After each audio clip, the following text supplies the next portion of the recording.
Video করে হ্যাঁ ওটা ভাত চাইছিল।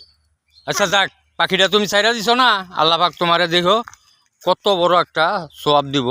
কারণ তুমি তো এখন একটা ভাই হইছো না, তোমার ছোট একটা বাবু হইছে।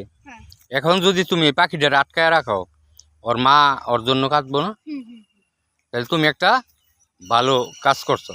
হ্যাঁ ইসমাইল, কি বলো? জি জি। তাহলে তোমার ইচ্ছা কি ছিল পাখিটা? আমার ইচ্ছা ছিল যে পাখিটারে ছাইরে দেবো, মানে সবাই বলতেছে পালতে, আমি পালবো না, আমি পাখিটা ছেড়ে দেবো। এই যে এই জায়গায় আমি ছেড়ে দিছি। ছাইরা দিছো, এতে তোমার অনেক ভালো হয়েছে। তোমার জন্য পাখিটা দোয়া করবো যে আমার ছাইরা দিছে, আটকায় রাখে নাই। হ্যাঁ, তাইলে পাখি কোনো সময় আটকাইবে না, ঠিক আছে?